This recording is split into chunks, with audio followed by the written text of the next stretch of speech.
Kung ako tatanungin nyo, hindi ko talaga kaya.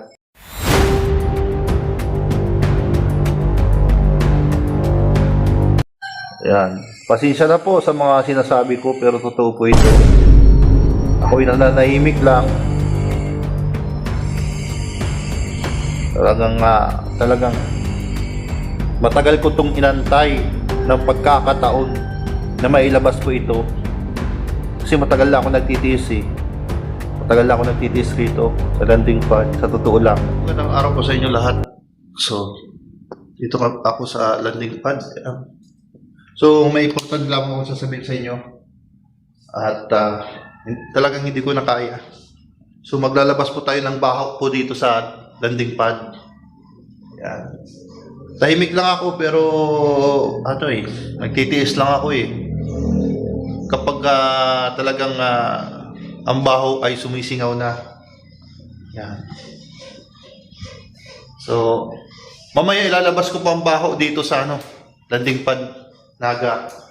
Makikita nyo po mamaya yung baho na talagang di ko na masikmura at di ko na matiis sa dito sa landing pad.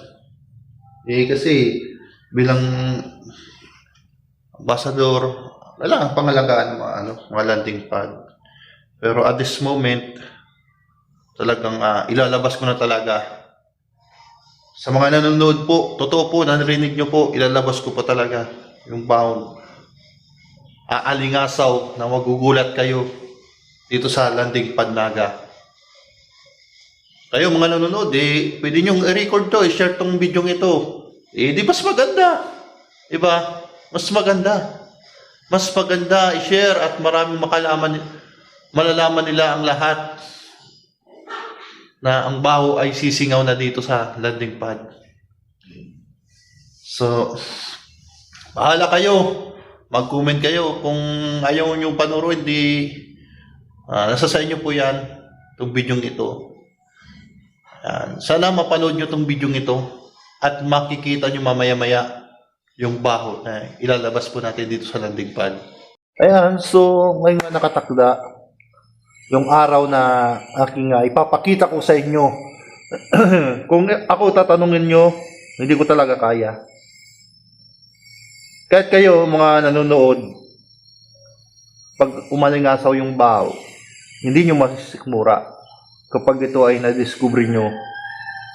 Yan. Pasensya na po sa mga sinasabi ko pero totoo po ito. Ako'y nananahimik lang. Talagang matagal ko itong inantay ng pagkakataon na mailabas ko ito. Kasi matagal na ako nagtitiis eh. Matagal na ako nagtitiis rito sa landing pad, sa totoo lang.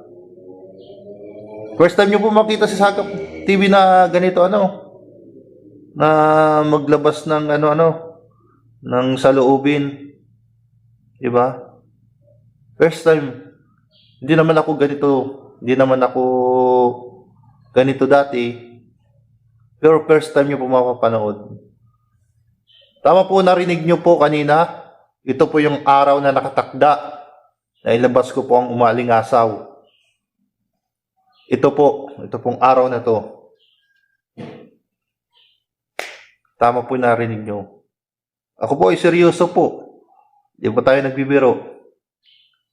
Lalabas ko po ngayon dito sa landing pad Naga yung umaalingasaw na baho ko dito sa landing pad Naga. So, ano mararamdaman nyo kapag nailabas o na yung umaalingasaw? Di ba? Siyempre, madidismaya kayo, mawawala ng gana sa lahat. Kahit sino naman mawawala ng gana.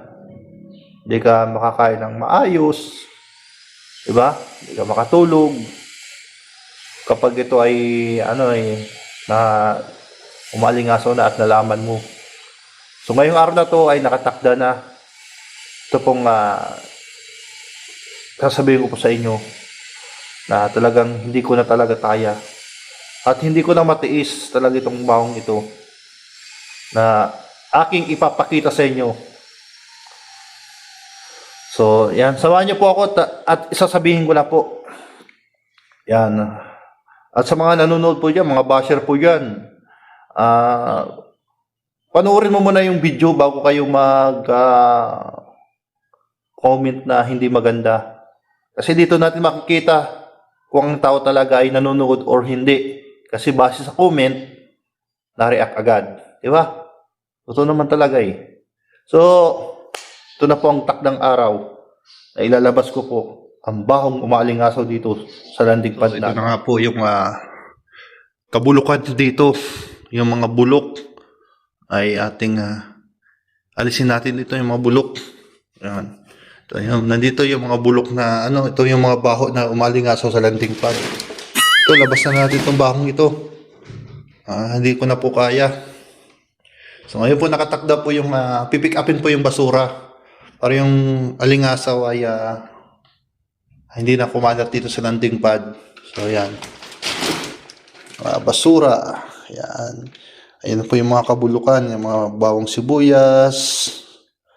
Yung mga yung tinatawag na yung nabubulok at hindi nabubulok, halo-halo na po yan. So labas na po natin yung basura. Yan. Ito po yung mga baho na nilabas ko na po yung baho sa landing pad. Alingasaw.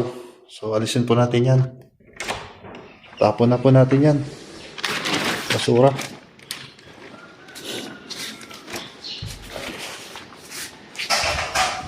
Ito yung nilabas ko na po yung mga baho. Ayan. So ayan.